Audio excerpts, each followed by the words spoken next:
ఏదో ఒకసారి గట్టిగా చప్పట్లు కొడుతూ ప్రభుని కనపరుద్దామా?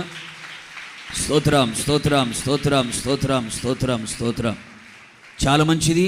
ఈ విధంగా దేవుడు సంఘాన్ని ప్రేమించి 3 దినాల పాటుగా ఉపవాస ప్రార్థనలు పగలు రాత్రి, పగలు రాత్రి, పగలు రాత్రి ఈ విధంగా ఏర్పాటు చేసుకోవడానికి ప్రభు సహాయం చేశాడు. ప్రార్థన అనుభవం వేరు, ఉపవాస ప్రార్థన అనుభవం వేరు. ఉపవాస ప్రార్థన ద్వారా దేవునికి మరింత సమీపస్తులుగా ఉండడానికి, దేవుని సన్నిధిలో నిలిచి ఉండడానికి, దేవుని ముఖాన్ని చూడడానికి, దేవుని స్వరాన్ని వినడానికి, దేవునితో ఒక మంచి సంబంధము కలిగి ఉండడానికి ఉపవాస ప్రార్థన చాలా ఉపయోగకరముగా, ప్రయోజనకరముగా ఉంటుంది. అందుకని సంఘానికైనా సేవకులకైనా ఖచ్చితంగా ఉపవాస ప్రార్థన అనేది చాలా ప్రాముఖ్యమైనది. దేవుడు మీకు శక్తిని ఇచ్చినప్పుడు, బలం ఉన్నప్పుడు, ఆరోగ్యం ఉన్నప్పుడు, వయస్సు ఉన్నప్పుడు, మోకరించే శక్తి ఉన్నప్పుడు చక్కగా దేవుని సన్నిధిలో మోకరించి ఉపవాసం ఉండి 3 రోజులు, వారం రోజులు, 10 రోజులు మీ ఓపికను బట్టి దేవుని సన్నిధిలో ఉపవాసం ఉండి ప్రార్థన చేయడం నేర్చుకోవడం అనేది చాలా మంచిది. ఒక రోజు వస్తుంది, వయసు మీద పడుతుంది, శరీరం బలహీనమైపోతుంది, మోకాలు సచ్చుబడిపోతాయి. అప్పుడు మనం మోకరించలేం, అప్పుడు మనం ఉపవాసం ఉండలేం, అప్పుడు దేవుని సన్నిధిలో ఎక్కువగా గడపలేం. కనుక దేవుడు అవకాశం ఇచ్చినప్పుడే ఆ అవకాశాన్ని మనం ఏం చేయాలి? సద్వినియోగపరుచుకోవాలి. కనుక మీరందరూ కూడా సద్వినియోగపరుచుకొని ఉన్నారు అని నేను అనుకుంటున్నాను. నిశ్చయముగా సద్వినియోగపరుచుకున్న వారి జీవితాల్లో దేవుడు సర్వ విషయములలో ఆశీర్వాదమును కలుగచేయునుగాక. హల్లెలూయా. ప్రేమైన సహోదరి సహోదరులారా, పరిశుద్ధమైన బైబిల్ గ్రంథములో 66 పుస్తకాలలో ప్రార్థనకి, ఉపవాస ప్రార్థనకి చాలా ప్రాముఖ్యతను ఇచ్చినట్లుగా మనము చూడగలుగుతూ ఉన్నాం. ప్రార్థన చేత అనేక మంది నడిపించబడినట్లుగా, ప్రార్థనా వీరులుగా, ప్రార్థనా యోధులుగా అనేక మంది భక్తులు కనబడినట్లుగా మనము చూడగలుగుతూ ఉన్నాం.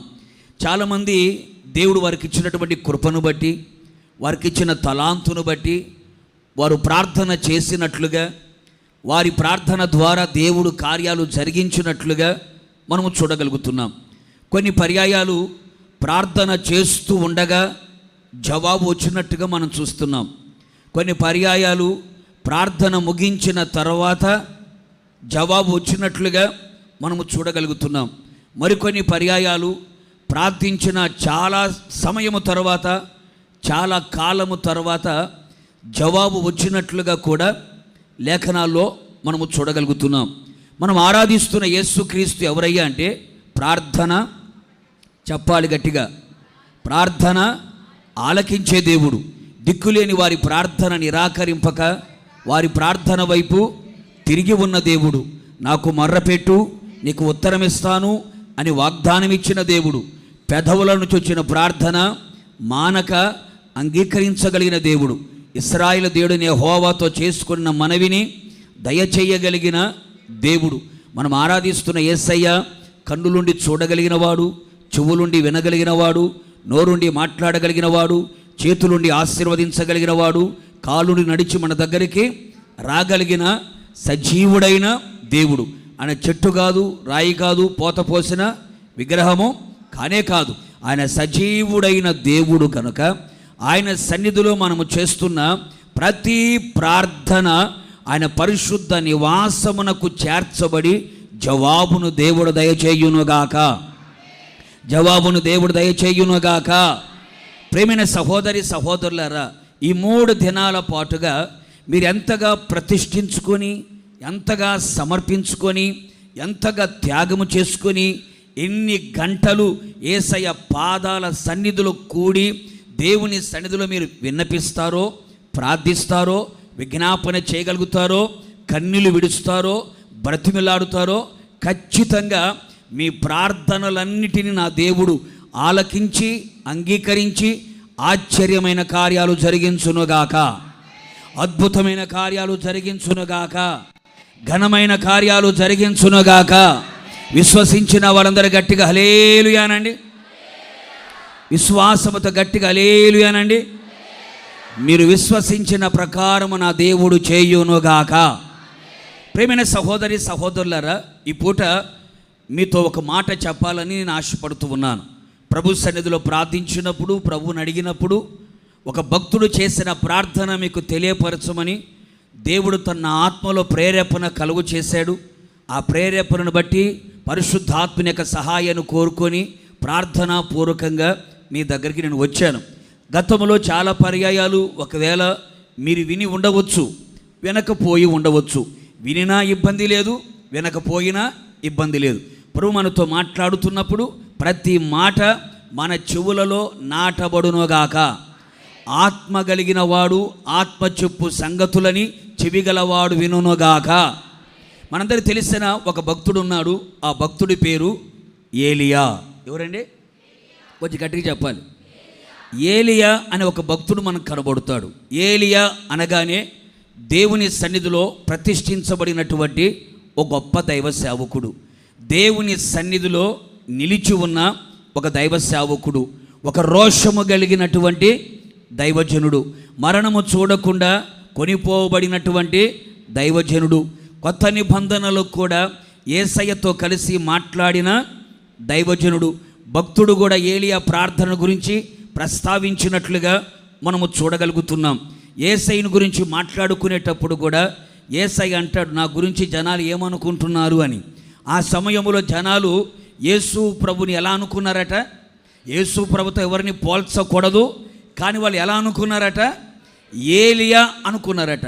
అంటే అంతగా ఏలియాను గురించి పాత నిబంధన క్రొత్త నిబంధన నొక్కి వక్కానించి చెబుతున్నట్లుగా మనం చూడగలుగుతున్నాం. ఆ తర్వాత పెళ్లి కుమార్తె ఎత్తబడిన తర్వాత కూడా ఏలియా గారు మరలా వస్తారు అని లేఖనాలు కూడా సెలవిస్తున్నాయి. ఇన్ని మాటలు ఎందుకు చెబుతున్నానయ్యా అంటే, ఏలియా చేసినటువంటి ఓ చిన్న ప్రార్థన ఒక గొప్ప విజయానికి నాంది పలికినట్లుగా మనం చూడగలుగుతున్నాం. ఏలియా చేసిన ఓ చిన్న ప్రార్థన యేసయ్య నామాన్ని గొప్ప చేసినట్లుగా మనము చూడగలుగుతున్నాం. ఏలియా చేసిన ప్రార్థనను బట్టి లోకమంతా కూడా యేసు దేవుడు అని గుర్తెరిగేటట్లుగా ఏలియా ఒక ప్రార్థన చేశాడు. ఆ ప్రార్థనకి దేవుడు జవాబు ఇచ్చాడు. ఏలియా ఎలా ప్రార్థన చేశాడు, ప్రార్థన చేసిన తర్వాత దేవుడు ఎలాంటి కార్యాలు చేశాడు అనేది ఈరోజు మనం నేర్చుకోబోతున్న ఒక పాఠం. అయితే ఏలియా ఎలా ప్రార్థన చేశాడు మనందరికీ బాగా పరిచయమైన మాటలే, మరలా మనం తెలుసుకుందాం. చూడండి, రాజుల మొదటి గ్రంథం. నా భాష మీకు అర్థమైతే అలేలుయానండి, అర్థం కాకపోయినా అలేలుయానండి. ఎవరొకరు ఉండాల్సిందే, అలాంటి వాళ్ళు ఉంటారు కూడా. అర్థం కాకపోతే అర్థమైన వాళ్ళ దగ్గర అర్థం చేసుకోండి, లేకపోతే మరలా నన్ను కలవండి, అర్థమయ్యేటట్టు మరలా చెప్తా. ఎంతసేపు చెప్పమన్నా చెప్తా. ఓకే, రాజుల మొదటి గ్రంథం 18వ అధ్యాయం 38వ వాక్యం. మీరు ఇంటికి వెళ్ళిన తర్వాత మనం చూడండి. 30 నుండి 38 గనక మనము చూస్తే, ప్రస్తుతానికి 38వ వాక్యాన్ని నేను చదువుతున్నాను. మీరు కూడా బైబిల్ తెరచి, సెల్ ఫోన్ తీయొద్దు, సెల్ ఫోన్ చూడొద్దు. బైబిల్ మాత్రమే తెరవండి, బైబిల్ మాత్రమే చూడండి, బైబిల్లో మాత్రమే చదవండి. దేవుని సన్నిధిలో దేవుని వాక్యానికి విలువ ఇవ్వండి, దేవుని వాక్యానికి గౌరవాన్ని ఇవ్వండి, దేవుని నామాన్ని గణపరచండి. చూడండి 38వ మాట. అతడు ఈలాగున, ఎలాగు అనేది పైన కనపడుతుంది, ఈలాగున ప్రార్థన చేయుచు ఉండగా యెహోవా అగ్ని దిగి దహన బలి పశువును, కట్టెలను, రాళ్లను, బుగ్గిని దహించి కందకమందున్న నీళ్లను ఆరిపోచేసెను.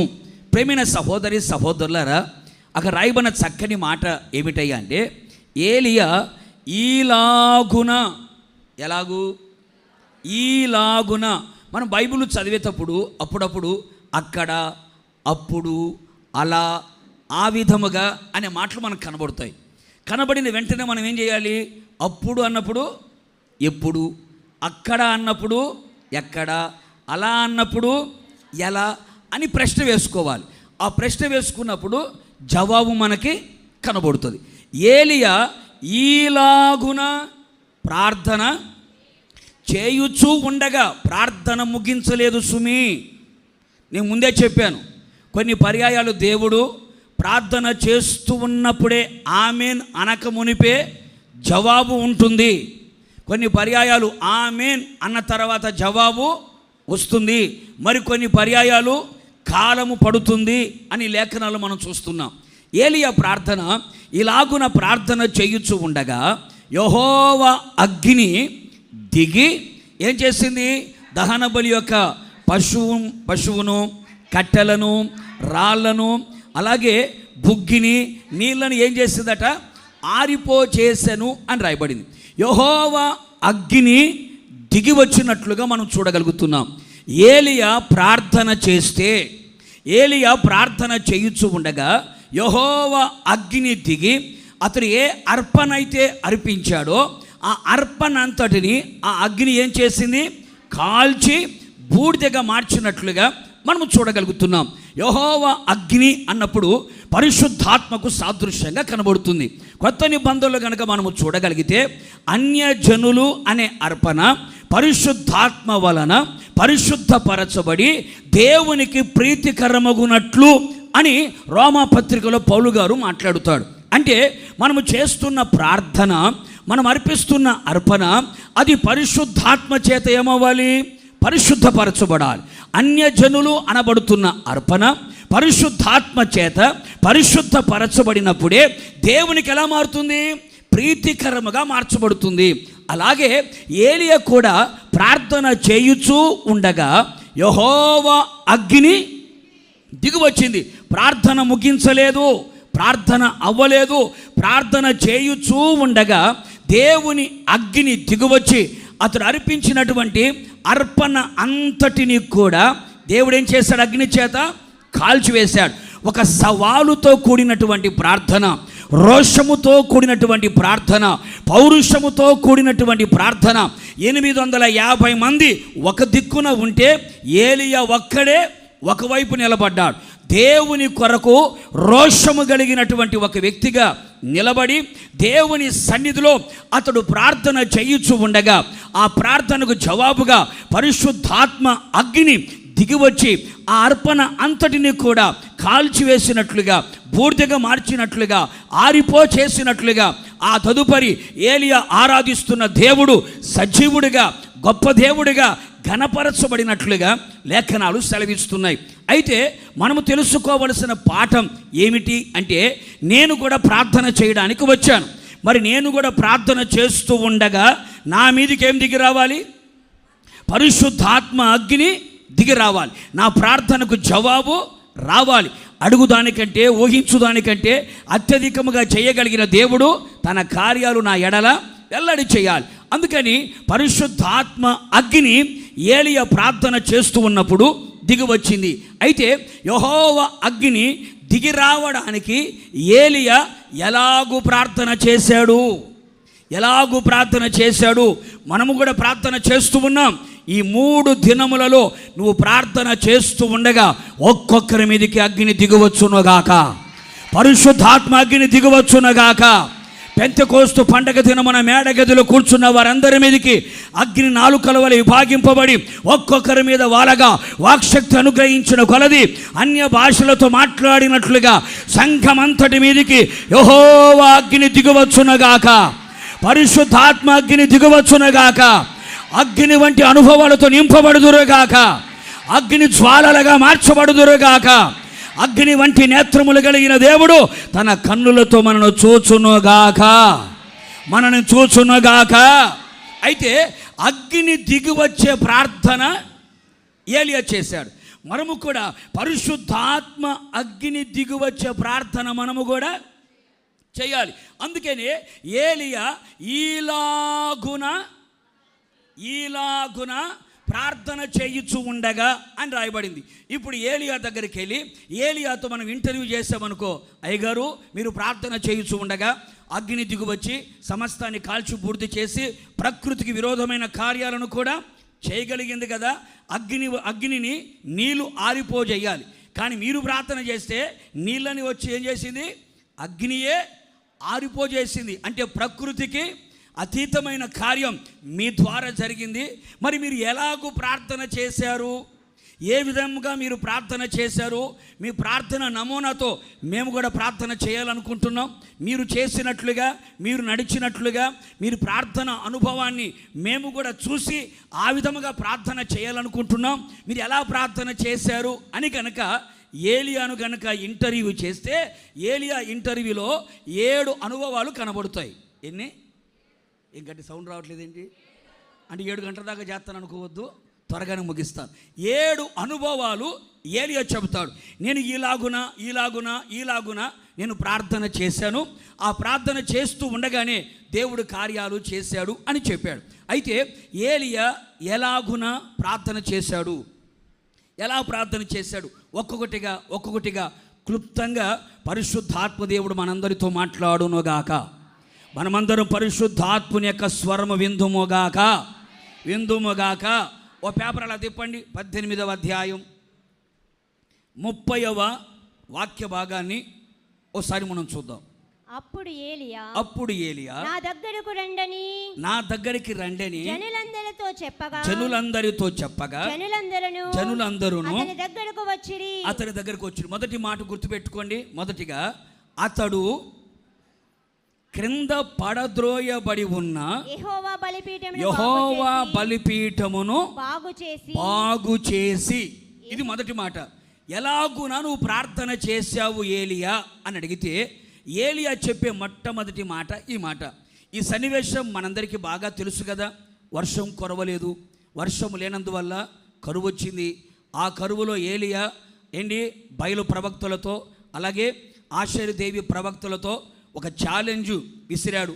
వాళ్ళు 450 మంది, వీళ్ళేమో 400 మంది, మొత్తం ఎంతమంది? 850 మంది ఒకవైపు ఉంటే ఏలియా మాత్రం ఒకవైపు ఉన్నాడు.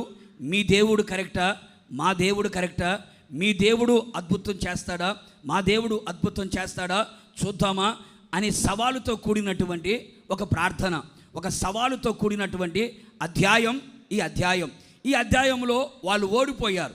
850 మంది ఏమయ్యారు? ఓడిపోయిన సంగతి మనకెందుకు, గెలిచిన వారి సంగతి మనం చూద్దాం. ఇప్పుడు ఏలియాను కనుక మనం చూడగలిగితే, ఇప్పుడు ఏలియా వాళ్ళందరినీ రమ్మని చెప్పాడు. వాళ్ళందరూ వచ్చారు.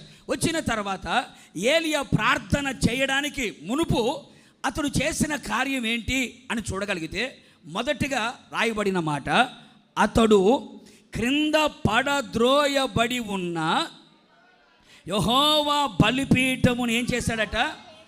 బాగు చేసి అని రాయబడింది. మీరందరూ కూడా ప్రార్థన చేయడానికే వచ్చారు. ప్రార్థన చేసిన తర్వాత జవాబును చూడడానికే మీరంతా వచ్చారు. ప్రార్థన చేసి జవాబును పొందడానికే మనమంతా వచ్చాం.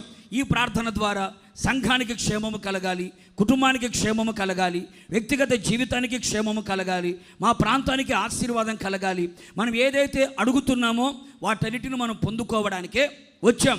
అయితే ప్రార్థన చేయడానికి ముందుగా మనము చేయవలసిన ఒక సిద్ధపాటు ఏమై ఉంటుంది అని చూడగలిగితే, మొదటిగా రాయబడిన మాట, ఏలియాట మొదటిగా ఆయన చేసిన పని ఏమిటయ్యా అంటే, క్రింద పడద్రోయబడి ఉన్న బలిపీఠమును ఏం చేశాడు? బాగు చేసెను అనే మాట చూడగలుగుతున్నాం. ఒకసారి నీ ఆత్మీయ జీవితాన్ని గురించి నువ్వు ఆలోచన చేయి. యేసు రక్తంతో కడగబడ్డావు, మారు మనసు పొందావు, బాప్తిస్మాన్ని పొందావు, క్రీస్తును ధరించుకున్నావు, కనిపెట్టి ప్రార్థన చేశావు, పరిశుద్ధాత్మను పొందుకున్నావు. ఈ విశ్వాస యాత్రలో పరలోక ప్రయాణం చేస్తున్నావు. ఇప్పటికే చాలా సంవత్సరాలు గడిచిపోయింది, చాలా సంవత్సరాలు దేవుని సన్నిధిలో నువ్వు కనబడుతున్నావు. మంచిదే. ఈ ఆత్మీయ యాత్రలో, ఈ విశ్వాసపు పరుగులో నీ ఆత్మీయ జీవితం అనే ఈ బలిపీఠం, నీ ఆత్మీయ జీవితం అనే ఈ హృదయం అనే ఈ బలిపీఠం, నీ మనస్సు అనే ఈ బలిపీఠం ఒకవేళ ఏ స్థితిలోనైనా పడిపోయి ఉన్నదేమో, పడిపోయిన ఆ బలిపీఠాన్ని మరలా నువ్వేం చేయాలి? బాగు చేయడం నేర్చుకోవాలి. అంటే ఒక శుద్ధీకరణ అనుభవంలోకి మనం రావాలి. నువ్వు ఏ స్థితిలో పడిపోయావు? ఒకప్పుడు చక్కగా వేకువ జామున లేచి స్తోత్ర ప్రార్థన చేసేదానివి, ఒకప్పుడు సాయంకాలం కుటుంబముతో కలిసి కుటుంబ ప్రార్థన చేసేదానివి, సమయము దొరికినప్పుడల్లా ఒంటరిగా దేవుని సన్నిధిలో ప్రార్థన చేసేదానివి. అంత మాత్రమే కాకుండా ప్రతి దినము దేవుని వాక్యం చక్కగా చదివేదానివి. ప్రార్థన చేయకుండా, వాక్యము చదవకుండా, దేవునితో మాట్లాడకుండా, దేవుడు నీతో మాట్లాడకుండా దినాన్ని ప్రారంభించే దానవు కాదు. దినాన్ని ముగించాలి అన్నా, దినాన్ని ప్రారంభించాలన్నా దేవునితో మాట్లాడి, అలాగే దేవుడు నీతో మాట్లాడితే ఆ దినాన్ని ముగించేదానివి. అయితే రాను రాను ఇప్పుడు ఏమైపోయిందయ్యా అంటే, నీ ప్రార్థనా జీవితం అనే బలిపీఠం ఒకవేళ పడిపోయిందేమో, నీ విశ్వాస జీవితం అనే బలిపీఠం పడిపోయిందేమో, దేవుని ప్రేమించే అనుభవాలు పడిపోయాయేమో, ఆత్మీయ జీవితంలో పరిశుద్ధాత్మ అనుభవాలు ఏ విషయంలో ఒకవేళ నువ్వు పడిపోయి ఉన్నావో, పడిపోయిన నీ బలిపీఠాన్ని మరలా నువ్వు ఏం చేయాలి? తిరిగి బాగు చేసుకోవాలి. ఈరోజు చాలామంది కూడా ఏదో వస్తున్నాం వెళ్ళిపోతున్నాం, ఉపవాస ప్రార్థనలు పెట్టారు, రావాలి, రాకపోతే ఫోన్ చేసి అడుగుతారు అని ఏదో ఆదరించుకోవడానికి మనం ప్రార్థనకు రాకూడదు. ఉపవాస ప్రార్థనలు అడుగుపెట్టిన మనము నా ఆత్మీయ స్థితి ఏమిటి? దేవుని యొక్క వాక్యం అనే అద్దం ఎదుట, అబద్ధమాడనేరని అద్దం ఎదుట మనము నిలబడి మన లోపాలన్నీ దేవుని యొక్క వాక్యం ఎత్తి చూపించినప్పుడు, నీ తప్పులను ఎత్తి చూపించినప్పుడు, నీ పొరపాటులను ఎత్తి చూపించినప్పుడు, నీ ఆత్మీయ జీవితంలో ఎక్కడ చతికిలబడిపోయావో, ఎక్కడ సమస్యలిపోయావో, ఎక్కడ అలసిపోయావో, ఎక్కడ బలహీనమైపోయావో, ఒకప్పుడున్న ప్రార్థన ఇప్పుడు లేదేమో, ఒకప్పుడున్న విశ్వాసం ఇప్పుడు లేదేమో, ఒకప్పుడున్న అభిషేకం ఇప్పుడు లేదేమో, ఒకప్పుడున్న ఆత్మీయ ఆఖరి ఇప్పుడు లేదేమో, ఒకప్పుడున్న దేవుని యొక్క వాక్యం మీద ఆశ ఇప్పుడు లేదేమో, ఒకప్పుడు దేవుని సన్నిధిలో గడిపే ఆత్మీయ అనుభవం ఇప్పుడు లేదేమో, పడిపోయావేమో. పడిపోయిన నీ ఆత్మీయ జీవితాన్ని మరలా నువ్వేం చేయాలి? చక్కగా బాగు చేయడం నేర్చుకోవాలి, రిపేరు చేసుకోవడం నేర్చుకోవాలి, చక్కదిద్దుకోవడం నేర్చుకోవాలి, చక్కపరుచుకోవడం నేర్చుకోవాలి. ఏ పరిస్థితుల్లో పాడైపోయావో, ఏ పరిస్థితుల్లో పడిపోయావో, నీ పడిపోయిన స్థితిని నువ్వేం చేయాలి? జ్ఞాపకం చేసుకోవాలి. అందుకనే ప్రకటన గ్రంథం 2వ అధ్యాయం 5వ వాక్య భాగంలో ఏమని రాసి ఉంటుంది? ఒకసారి చదవండి. ప్రకటన గ్రంథం 2వ అధ్యాయం 5వ వాక్యం. నీవు ఏ స్థితిలో నుండి పడితివో అది జ్ఞాపకము చేసుకొని మరలను మారు మనస్సు పొంది ఆ మొదటి క్రియలను నువ్వు చేయి. అట్లు చేసి మారు మనస్సు పొందితేనే కానీ లేకపోతే నేను నీ యొద్దకు వచ్చి నీ దీపస్తంభం దాని స్థలముల నుంచి ఏం చేస్తాను? తీసివేతును. ఎఫెసు సంఘముతో చెబుతున్న మాట, ఎఫెసు సంఘపు దూతకు దేవుడు సెలవిస్తున్న మాట. ఆత్మ చెప్పు సంగతులు చెవిగలవాడు వినుగాక. ఎఫెసు సంఘమా, నేను విశ్వాసములో బాగానే ఉన్నాను, ప్రార్థనలో బాగానే ఉన్నాను, నా సహనాన్ని ప్రభు చూస్తూ ఉన్నాడు, దేవుని వాక్యంలో బాగా ఎదిగి ఉన్నాను, ఆత్మలో బాగా ఉన్నాను అని అనుకుంటున్నావు. నీవు ఏ స్థితిలో నుండి పడిపోయావో దాన్ని ఏం చేయాలి? నువ్వు జ్ఞాపకము చేసుకొని మరలాను మారు మనస్సు పొంది మా మొదటి క్రియలు చేయి. మొదటిలో నువ్వు ఎలా ఉన్నావు? ఆరంభంలో ఎలా ఉన్నావు? ఆరంభంలో నీ ఆత్మీయత ఎలా ఉంది? ఆరంభంలో నీ విశ్వాసం ఎలా ఉంది? ఆరంభంలో నీ పరిశుద్ధత ఎలా ఉంది? ఆరంభంలో నీ నీతి ఎలా ఉంది? ఆరంభంలో నీ యథార్థత ఎలా ఉంది? ఆరంభంలో దేవునికి నీకు మధ్యలో సంబంధం ఎలా ఉంది? ఇప్పుడు ఏమైపోయింది? పడిపోయావా? ఏ స్థితిలో పడిపోయావు? ఒకప్పుడున్న విశ్వాసం ఇప్పుడు లేదు పాస్టర్ గారు, ఒకప్పుడున్న ప్రార్థన ఇప్పుడు లేదు పాస్టర్ గారు, ఒకప్పుడున్న భక్తి ఇప్పుడు లేదు పాస్టర్ గారు, ఒకప్పుడున్న ఆసక్తి ఇప్పుడు లేదు పాస్టర్ గారు, ఒకప్పుడున్న వైరాగ్యం ఇప్పుడు లేదు పాస్టర్ గారు, ఒకప్పుడున్నటువంటి ఆత్మ సంబంధమైన తీవ్రత, రోషం, పౌరుషం, దైవ సంబంధమైన కార్యాల మీద వాంఛ ఇప్పుడు లేదు పాస్టర్ గారు. పడిపోయాను అనుకుంటున్నావా? నువ్వు ఏ స్థితిలో అయితే పడిపోయావో ఆ పడిపోయిన స్థితిని ఏం చేయాలి? నువ్వు జ్ఞాపకము తెచ్చుకొని మరలా ప్రభు సన్నిధికి వచ్చి మోకరించి కన్నీళ్ళు విడిచి పశ్చాత్తాపముతో నీ తప్పును తెలుసుకొని నువ్వేం చేయాలి? బాగు చేసుకోగలిగితే సరి చేసుకోగలిగితే, చక్కదిద్దుకోగలిగితే, శుద్ధీకరణ చేసుకోగలిగితే, ప్రభువా నా చూపు సరిగా లేదు, నా తలంపులు సరిగా లేవు, నా ఆలోచనలు సరిగా లేదు, నా మాట సరిగా లేదు, నా క్రియలు సరిగా లేవు, నా ప్రవర్తన సరిగా లేదు ప్రభువా, ఇందులో పడిపోయా నేను అని చెప్పి గనక ప్రభు దగ్గరికి రాగలిగితే, ఆయన కరుణా వాత్సల్యత కలిగిన దేవుడు గనక ఆయన త్రోసి వేసే దేవుడు కాదు. పశ్చాత్తాపముతో విరిగి నలిగిన మనస్సుతో ఆయన దగ్గరికి మనం రాగలిగితే ఆయన మనకు సమీపంగా వస్తాడు. నీవు బాగు చేసుకోవడం ఆరంభిస్తే ఆయనే సమస్తమును బాగు చేస్తాడు. కూడా చబులు గట్టిగా హల్లెలూయా. కనుక ప్రియా సహోదరుడ సహోదరి, ఒక్కసారి ఆలోచించు. మొదటలో నీకున్నటువంటి ఆత్మ సంబంధమైన అనుభవాలు, ఏ విషయములలో నువ్వు పడిపోయావో, పడిపోయిన ఆ స్థితి నుంచి నీ బలిపీఠాన్ని ఏం చేయాలి? నువ్వు బాగు చేసుకో. నీ ప్రార్థన అనే బలిపీఠాన్ని బాగు చేసుకో, కృతజ్ఞత అనే బలిపీఠాన్ని బాగు చేసుకో, విశ్వాసం అనే బలిపీఠాన్ని బాగు చేసుకో, నీ పరిశుద్ధత అనే బలిపీఠాన్ని బాగు చేసుకో, వాక్యానుసారంగా జీవించే బలిపీఠాన్ని బాగు చేసుకో, ఆత్మలో ఆనందిస్తున్నటువంటి బలిపీఠాన్ని బాగు చేసుకో, దేవుని ప్రేమించే విషయంలో దేవుని చిత్తానుసారముగా నడిచే ఆ బలిపీఠాన్ని ఏం చేయాలి? మనము చెప్పాలి గట్టిగా, బాగు చేసుకోవాలి, బాగు చేసుకోవాలి. ప్రతిరోజు బాగు చేసుకుంటూనే ఉండాలి, ప్రతి దినము శుద్ధీకరణ చేసుకుంటూనే ఉండాలి. మనం మోకరించినప్పుడల్లా శుద్ధీకరణ చేసుకొని మనం ప్రార్థన ఆరంభించాలి. శుద్ధీకరణ లేకుండా, పరిశుద్ధపరచుకోకుండా నువ్వు ప్రార్థన చేసిన ప్రయోజనము లేదు. అందుకే కీర్తనకారుడు దావీదు అంటాడు, నా హృదయంలో నేను పాపం లక్ష్యము చేసిన ఎడల నీవు నా మనవి వెనక ఉండు. అందుకనే నా హృదయంలో నేను పాపాన్ని లక్ష్యముంచడము లేదు అంటాడు.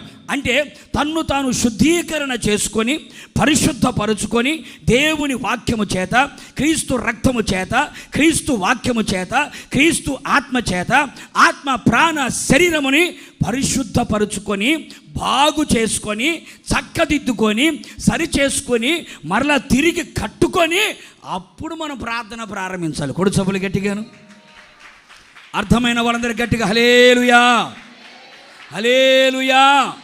అందుకని ఏలియా చేసిన మొట్టమొదటి మంచి పని ఏమిటంటే, పడద్రోయబడి ఉన్నటువంటి తన బలిపీఠాన్ని ఏం చేసుకున్నాడు? బాగు చేసుకున్నాడు, సరి చేసుకున్నాడు, చక్కదిద్దుకున్నాడు. నా దేవుని ఎదుట నేను చక్కగా ఉన్నానా లేదా? నా దేవుని ఎదుట శుద్ధి కలిగి ఉన్నానా లేదా? నా దేవుని ఎదుట సిగ్గుపడకుండా, తలదించుకోకుండా, నా మనస్సాక్షి నా మీద నేరారోపణ చేయకుండా ధైర్యముగా యేసయ్య ఎదుట నిలబడగలిగిన స్థాయి, స్థితి, స్తోమత నాకుందా లేదా అని ఏలియా తన్ను తాను ఏం చేసుకున్నాడట? బాగు చేసుకున్నాడు. మనకున్న గుణం ఏందేమంటే, అందరినీ బాగు చేయడానికి చూస్తాం కానీ మనం బాగు చేసుకో. మట్టోడుకున్న మట్టి బుద్ధి ఇదే. వాడు బాగున్నాడా, వీడు బాగున్నాడా, ఆమె బాగుందా, ఏం బాగుందా, వాళ్ళు బాగున్నారా అంటారే కానీ నేను బాగున్నానా అనుకోరు. మట్టోడి బుద్ధి చేష్టాలు మనం మానాలి. అందుకని వాళ్ళు బాగున్నారా, వీళ్ళు బాగున్నారా కాదు, కానీ నేను నా జీవితాన్ని బాగు చేసుకుంటున్నానా లేదా, నేను నా కుటుంబాన్ని బాగు చేసుకుంటున్నానా లేదా, నా వ్యక్తిగత జీవితాన్ని బాగు చేసుకుంటున్నానా అని కనుక బాగు చేసుకోగలిగితే, శుద్ధి చేసుకోగలిగితే, పరిశుద్ధపరుచుకోగలిగితే, శుద్ధీకరణలోకి నువ్వు రాగలిగితే, తిరిగి నువ్వు కట్టుకోగలిగితే ప్రభు నీ దగ్గరికి వస్తాడు. గుర్తుపెట్టుకో, బాగు చేసుకోకపోయినా వస్తాడు, బాగు చేసుకున్నా వస్తాడు, బాగు చేసుకోకపోతే వస్తాడు, దీపస్తంభాన్ని తీసేస్తాడు. బాగు చేసుకుంటే వస్తాడు, వచ్చిన వాడి నీకు పరలోకపు అగ్నితో నింపుతాడు. కొడుచబడి గట్టిగా హల్లెలూయా. అందుకనే బాగు చేసుకుంటావో చేసుకోవో నీ ఇష్టం. బాగు చేసుకున్నా వస్తాడు, చేసుకోకపోయినా వస్తాడు. వస్తే పరిణామాలు మాత్రం వేరుగా ఉంటాయి.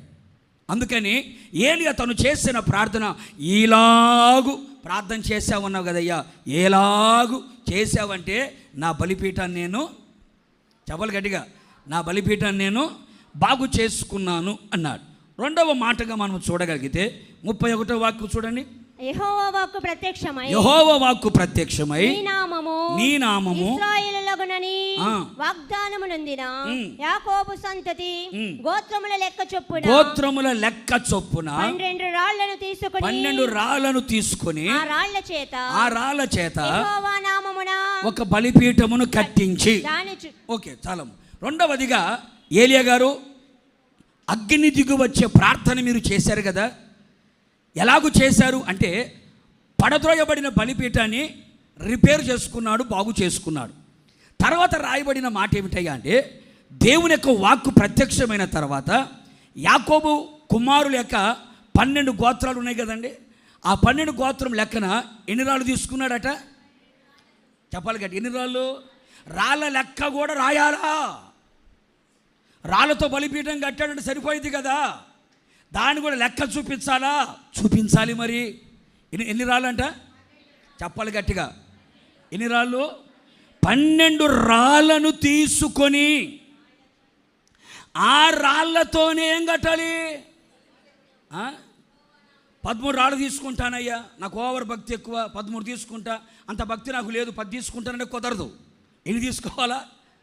12 అంటే 12 తీసుకోవాలి. ఎన్ని రాళ్ళు తీసుకున్నాడు?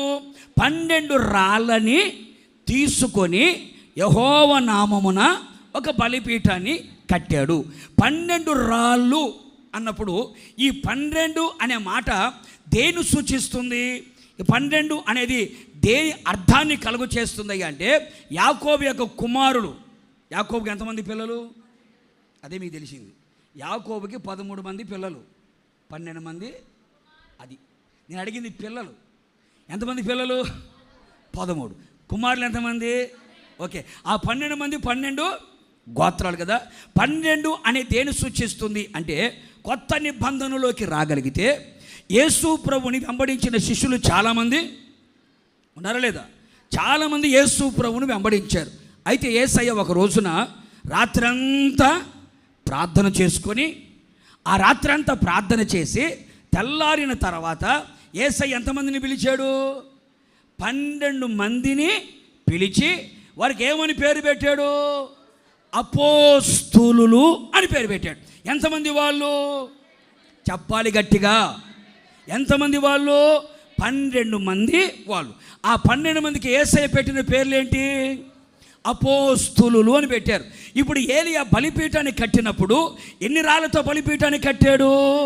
12 రాళ్ళతో బలిపీఠాన్ని కట్టాడు. 12 రాళ్ళు దేన్ని సూచిస్తున్నాయి? అపోస్తులని సూచించగలుగుతున్నాయి. అపోస్తులు అంటే ఎవరు? పంపబడిన వాడు అని అర్థం. ఎవరు పంపబడ్డారు? దేవుని చేత పంపబడినటువంటి వారు అపోస్తులు. ఈ అపోస్తులు ఎవరయ్యా అంటే సమస్తమును విడిచిపెట్టి వచ్చిన వారు. వారి ధోనిలను విడిచిపెట్టి వచ్చారు, వాళ్ళ తల్లిదండ్రులను విడిచిపెట్టి వచ్చారు, సమస్తాన్ని విడిచిపెట్టి యేసయ్యను వెంబడించిన వారిని ఏమంటారయ్యా అంటే అపోస్తులులు అంటారు. అయితే ఇప్పుడు మన జీవితం అనే ఈ బలిపీఠాన్ని మనము కట్టుకునేటప్పుడు ఈ బలిపీఠాన్ని ఎలా కట్టాలి అంటే 12 రాళ్ళు అనబడినటువంటి అపోస్తుల సంఖ్య.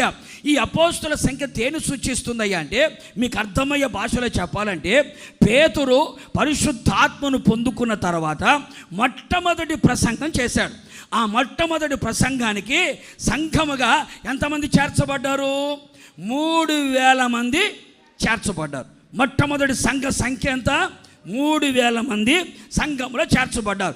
చేర్చబడిన తర్వాత పేతురు భక్తుడు పరిశుద్ధాత్మ ద్వారా ఒక మాట సెలవిచ్చాడు. అపోస్తుల కార్యములు 2వ అధ్యాయం.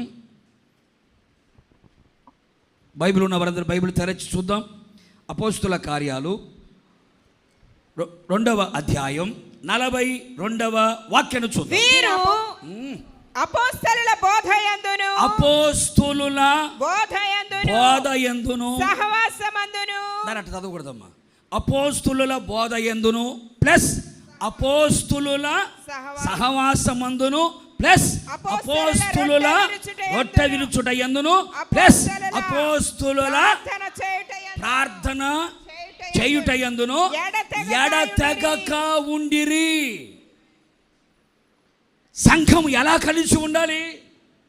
ఎడతెగక తెగిపోకూడదు. ఎవరితో తెగిపోకూడదు సంబంధం?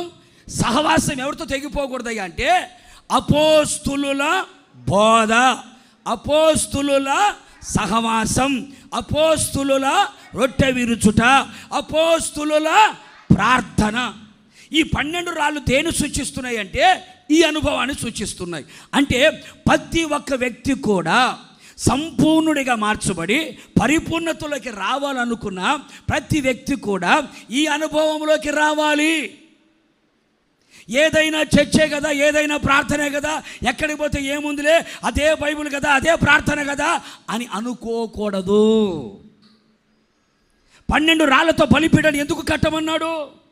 అందుకనే పాత నిబంధనలు కూడా ఏమని రాసి ఉంటుందంటే నీ బ్రతుకు దినములన్నిట లేవీయులను విడవకూడదు సుమీ. విడవకూడదు. ఏం విడవకూడదు? అపోస్తుల బోధను విడిచిపెట్టకూడదు, అపోస్తుల సహవాసాన్ని విడిచిపెట్టకూడదు, అపోస్తుల రొట్టె విరుచుటని విడిచిపెట్టకూడదు, అపోస్తుల ప్రార్థనని విడిచిపెట్టకూడదు. ఆది అపోస్తుల కాలంలో అపోస్తుల కార్యాలు మీరు చదవండి. అపోస్తుల కార్యాలంటే అపోస్తుల ద్వారా దేవుడు చేసిన కార్యాలే. ఆ గ్రంథం లూకా భక్తుడు రాశాడు కదండి. మీరు చూడండి, సేవకుడికి సంఘానికి మధ్యలో ఎంత చక్కని సంబంధాలు ఉంటాయో. ఓ చిన్న సమస్య వచ్చినా, ఓ చిన్న బాధ వచ్చినా, ఓ చిన్న కష్టం వచ్చినా, సేవలో ఆటంకం వచ్చినా, సేవకు విరోధంగా లేచినా వెంటనే సేవకులు సంఘాన్ని చెబుతారు. సంఘం ఏం చేసింది? ప్రార్థన చేస్తుంది. వారు ప్రార్థన చేస్తే సేవకుడు ధైర్యంగా నిలబడి ఏం చేస్తున్నాడు? వాక్యం చెప్పగలుగుతున్నాడు. కారణం ఏంటయ్యా అంటే ఆది అపోస్తుల కాలంలో సంఘము ఎవరితో అంటు కట్టబడింది? అపోస్తుల బోధలో అంటు కట్టబడింది, అపోస్తుల సహవాసములో అంటు కట్టబడింది, అపోస్తుల రొట్టె విరుచుటలో అంటు కట్టబడింది, అపోస్తుల ప్రార్థనలో అంటు కట్టబడింది. ఇలాంటి ఒక ఆత్మ సంబంధమైనటువంటి సహవాసంలో నిలిచి ఉండాలి మనం. ఇలాంటి ఆత్మ సంబంధమైన అనుభవాల మధ్యలో నడిచి ఉండాలి. అక్కడ ఆ సహవాసములో మనం నిలిచి ఉండగలిగితే ఆ అపోస్తులు ఏం చేస్తారయ్యా అంటే నిన్ను సంపూర్ణునిగా చేసి ప్రభు ఎదుట నిలబెడతారు. కొడు చొబ్బలు గట్టిగా, కొట్టరేంటి గట్టిగాను. అందుకే అపోస్తుడైన పౌలు గారు ఏమంటాడు? ఏ విధము చేతనైనను మిమ్మల్ని సంపూర్ణునిగా చేసి క్రీస్తు యేసు ఎదుట మిమ్మల్ని నిలవబెట్టవలనని ప్రతి మనుషునికి బుద్ధి చెప్పుచు, హెచ్చరించుచు, ప్రకటించుచున్నాం. Preaching, teaching, warning. అర్థమైనా కాలేదా? అర్థమయ్యేది లేదు. ప్రీచింగ్ ఉండాలి, టీచింగ్ ఉండాలి, వార్నింగ్ ఉండాలి. ఎందుకని? మిమ్మల్ని సంపూర్ణునిగా చేసి క్రీస్తు యేసు ఎదుట మిమ్మల్ని నిలబెట్టాలి. అందుకే మీకు ప్రకటిస్తున్నా, అందుకే మీకు బోధిస్తున్నా, అందుకే మిమ్మల్ని హెచ్చరిక చేస్తూ ఉన్నాను. ఇవన్నీ ఎప్పుడు ఉంటాయ్యా అంటే నువ్వు అపోస్తుల బోధ, సహవాసం, రొట్టె విరుచుట, ప్రార్థనలో ఉన్నావు అనుకో, ఇవన్నీ నీకు ఉంటాయి. నీకు నచ్చినట్టు ఉండదు, నువ్వు కోరుకున్నట్టు ఉండదు, నీకు అనుకూలంగా. అప్పుడప్పుడు నాతో కొంతమంది అంటారు, పాస్టర్ గారు అండి అంత గట్టిగా మాట్లాడితే ఎట్టాగయ్యా? చూడనట్టు ఉండాలట, విననట్టు ఉండాలట, కర్ర ఇరగకూడదంట. నీకు బాగా తెలుసు అనుకుంటా. అట్టా ఉండాలి. కానీ ఇంత గట్టిగా చెబితే జనాలు ఎవరు వస్తారయ్యా? ఇంత గట్టిగా చెబితే నీ దశంభాగాల కోసం నేను వచ్చానా? నువ్వు దశంభాగాలు ఇస్తావు, ప్రభు నన్ను పంపించాడా? కాదు కదా. నాకు అప్పగించబడిన పరిశుద్ధులకి ఒక్కసారే అప్పగించబడిన ఈ బోధలో మనం నిలిచి ఉండాలి. కూడా చొబ్బలు గట్టిగా గట్టిగా గట్టిగా ఈ బోధలో మనం నిలిచి ఉండాలి. పరిశుద్ధాత్మ చేత అప్పగించబడినటువంటి ఆ బోధలో మనం నిలిచి ఉండాలి. అందుకే మీరు గమనించి చూడండి, యేసు ప్రభు దగ్గరికి గుడ్డివాడు వస్తే ఆ గుడ్డివాడికి ఏం చేశాడు? యేసయ్య ఉమ్ము పూసి, బురద చేసి, కళ్ళకు పూసి ఎక్కడ కడుక్కోమన్నాడు? కోనేట్లో కడుక్కోమని. ఏ కోనేరు అది? సిలోయం అని కోనేరు. ఆ రోజుల్లో బెతస్తా కోనేరు కూడా ఉంది కదా. అక్కడికి వెళ్తే ఏ రోగమైన వ్యక్తి అయినా బాగుపడతాడు కదా. సిలోయం అని కోనేటికి ఎందుకు వెళ్ళమన్నాడు? సిలోయం అనే మాటకు అర్థము పంపబడినవాడు అర్థం. పంపబడినవాడు ఎవడు? అపోస్తులుడు. కొడు చప్పలు గట్టిగా. అంటే యేసయ్య నీ కళ్ళు తెరవబడాలంటే, నీ మనోనేత్రాలు వెలిగించబడాలి అంటే ఎక్కడికి వెళ్ళాలి నువ్వు? అపోస్తుల అనుభవాల్లోకి నువ్వు రావాలి. ఒక సమర్పణ కలిగిన, ఒక త్యాగము కలిగిన, ఒక ప్రతిష్ఠిత కలిగినటువంటి అనుభవములోకి రావాలి. పరిశుద్ధాత్మ అనుభవాల్లోకి రావాలి. సమర్పణ త్యాగముతో కూడినటువంటి బోధలోకి రావాలి. అలాంటి అపోస్తుల అనుభవాలు మనం చూడాలి. అపోస్తుడైన పౌలు గారు ఎవరయ్యా అంటే 11 మంది శిష్యులు, ఒకరు చచ్చిపోయాడు కదా, ఆ 12 వారు ఎవరు? పౌలు గారు. ఆ 12 మంది అపోస్తుల్లో చివరి వాడు ఎవరు? పౌలు గారు చేర్చబడ్డాడు. ఆ పౌలు గారు అపోస్తలత్వం కలిగి ఉన్నాడు కనుక ఎలాంటి సేవ చేయగలిగాడో, సంఘాన్ని ఎలా నడిపించగలిగాడో, సంఘములు ఎలాంటి ఉపదేశముతో నింపాడో ఆ బోధలో మనం ఉండాలి. అలాంటి సమర్పణలో మనం ఉండాలి. అలాంటి ప్రతిష్ఠితలో మనం ఉండాలి. అందుకని 12 రాళ్లతో బలిపీఠాన్ని కట్టడం అంటే క్రీస్తు యేసు ముఖ్యమైన మూలరాయి ఉంటుండగా అపోస్తులు ప్రవక్తలు వేసిన పునాది. మూలరాయి యేసయ్యే, పునాది ఎవరు? అపోస్తులు ప్రవక్తలు. అపోస్తులు ప్రవక్తలు. అపోస్తులు అంటే సమస్తాన్ని విడిచి యేసయ్యని వెంబడించిన వాళ్ళు. ప్రవక్తలు అంటే ఎవరు? ఏలెత్తి చూపించేవాడు. నీ బతుకు మార్చుకుంటావా లేదా? ప్రవక్తకున్న గుణం ఏంటి? ప్రవక్తకి ఫాలోయింగ్ తక్కువ, ఇమేజ్ తక్కువ, కానీ అతను నిలబడ్డాడంటే చెప్పలు గట్టిగా, వాడు రాజైనా సరే, శ్రీమంతుడైనా సరే ఏం చేస్తాడు? ఓ ఏ రోజు నీ అన్న భార్యను అక్రమ సంబంధం పెట్టుకున్నావు, జాగ్రత్త. ప్రవక్తకున్న గుణం పాపాన్ని ఎత్తు చూపిస్తాడు. అందుకే బైబిల్ చెబుతుంది, ప్రవక్త ఎవరయ్యా అంటే సంఘానికి శిరస్సు లాంటి వాడు. ప్రవక్త ఎవరయ్యా అంటే నేత్రముల వంటి వాడు. ఎవరట? శిరస్సు వంటి వాడని, నేత్రముల వంటి వాడని ప్రవక్త అని బైబిల్లో రాయబడింది యెషయా. అలాగే ప్రవక్తలు అపోస్తులు వేసిన ఆ పునాది మీద కట్టబడ్డాడు. ఏలియా ఎలా ప్రార్థన చేసావు ఏలియా అంటే, ముందు నన్ను నేను బాగు చేసుకున్నానయ్యా, ఆ తర్వాత అపోస్తుల బోధ, సహవాసం, రొట్టె విడుచుట, ప్రార్థనలో నా బలిపీఠాన్ని నేను కట్టుకున్నాను అన్నాడు. కొడుచోబలి గట్టిగాను, గట్టిగా. మూడవ మాట చూడండి. మూడవ మాట ఏం చేశాడు? దాని చుట్టూ 2 మానికల గింజలు పట్టునంత లోతుగా కందం ఒకటి త్రవ్వించి. ఎన్ని మానికలు? అది కూడా కొలతలు చెప్పాలి. ఎంత కొంత పోయండి అని చెప్పొచ్చుగా, లేదు. ఎన్ని మానికలు అన్నాడు? చెప్పాలి గట్టిగా. ఎన్ని మానికలు అన్నాడు? ఏలియా ప్రార్థన చేయడానికి మూడవ అనుభవం.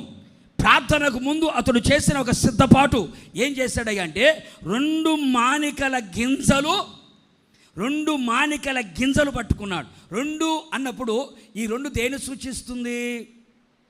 ఈ 2 అనుభవాలు దేని సూచిస్తున్నాయి అంటే పాత నిబంధన, కొత్త నిబంధన అంటారు. ఓకే, నేను కాదనట్లే. 2 దేని సూచిస్తున్నాయి అంటే యేసయ్య సీనాయి పర్వతం మీద మోషేకి ఎన్ని ఆజ్ఞలు ఇచ్చాడు? 10 ఆజ్ఞలు ఇచ్చాడు. యేసుప్రభు మొత్తాన్ని మిక్సీ బట్టి ఏం చేశాడు? ఆ 10ని 2 చేశాడు. ఇప్పుడు యేసయ్య కొత్త నిబంధనకి ఎన్ని ఆజ్ఞలు ఇచ్చాడు? 2 ఆజ్ఞలు ఇచ్చాడు. ఎన్ని ఆజ్ఞలు అండి? చెప్పాలి గట్టిగా. మనం కొత్త నిబంధన, మన పాత నిబంధన కాదు, కొత్త నిబంధన కదా. కొత్త నిబంధన దేవుడు ఎన్ని ఆజ్ఞలు ఇచ్చాడు? మనకి 2 ఆజ్ఞలు ఇచ్చాడు.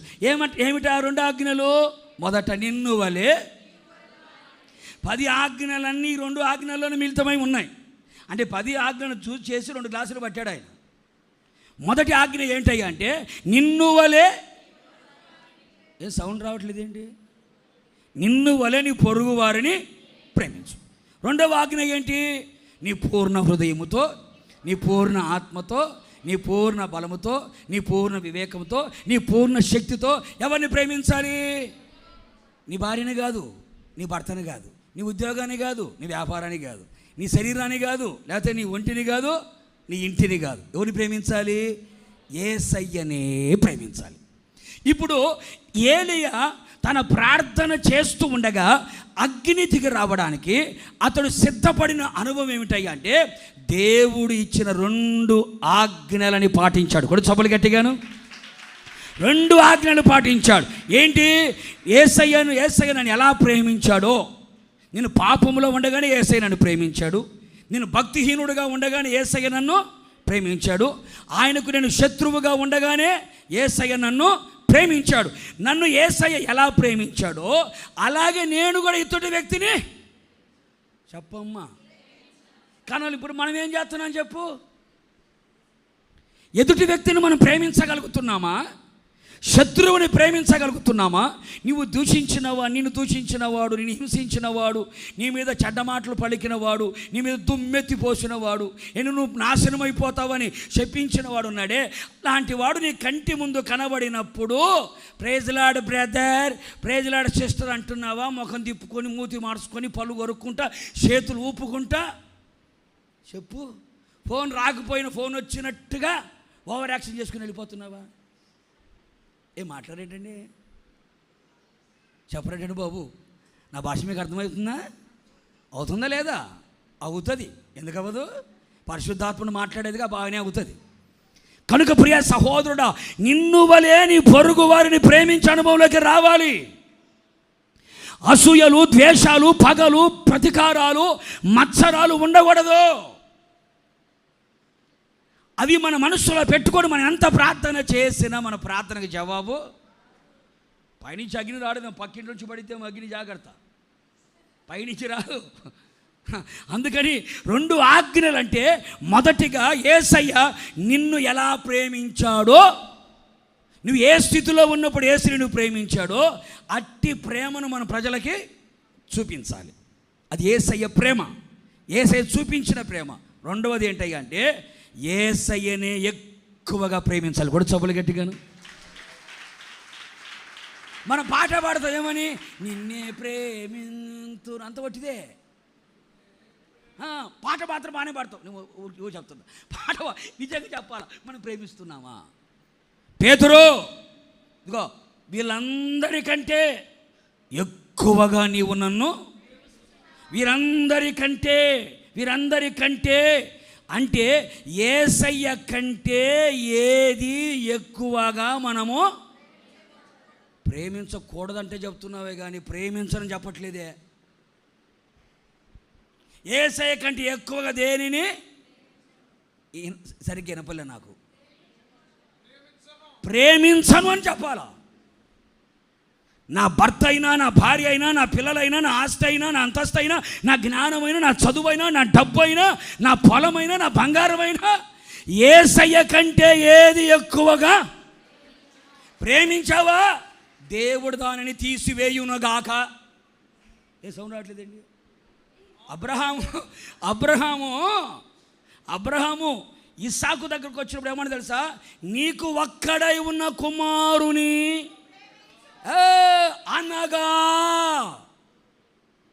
అనగా నీవు ప్రేమించు ఇస్సాకు అన్నాడు. నీకు ఒక్కడై ఉన్న కుమారుని అని అంతటితో ఆగలే, దాన్ని కూడా వ్యాఖ్యానం చేస్తున్నాడు ఆయన, మామూలుడు కాదు. అనగా నీవు ప్రేమిస్తున్నావే, నాకంటే ఎక్కువగా ప్రేమిస్తున్నావే, ఆ ఇస్సాకు నాకు కావాలా. దేవుని కంటే ఎక్కువగా మనం ప్రేమించకూడదు. నీ శరీరాన్ని కూడా ప్రేమించకూడదు, నీ ప్రాణాన్ని కూడా ప్రేమించకూడదు. అందుకే పౌలు గారు అంటాడు కదా, నా ప్రాణమును ప్రియముగా నేను ఎంచుకోవడం లేదు. దేని కొరకు?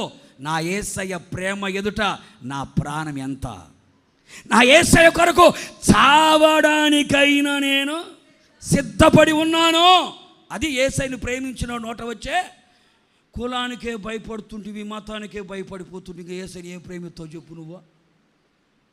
పాస్టర్ గారండి సమాధులు ఇయ్యారంటండి, పాస్టర్ గారండి పెళ్ళిళ్ళు చేయరంటండి, పాస్టర్ గారండి మా కార్యక్రమాలకు దేనికి రారంటండి.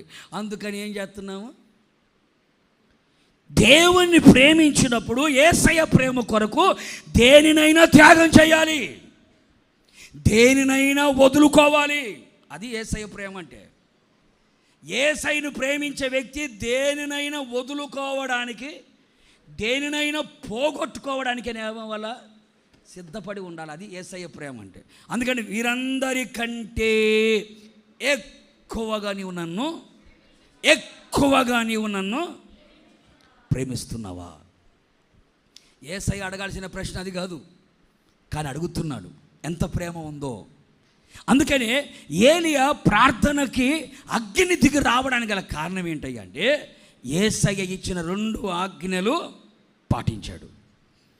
తను ఎలా యేసయ్య ప్రేమించాడో అలాగే తన పొరుగు వారిని కూడా ప్రేమించాడు. ఎవరిని దూషించలేదు, ద్వేషించలేదు, ఎవరికి విరోధంగా లేదు. దేవుని ప్రేమను చూపించాడు. పళ్ళు కొరకలేదు చెప్పమ్మా. అందుకని కొంతమంది మందిరానికి కొత్తుంటారు.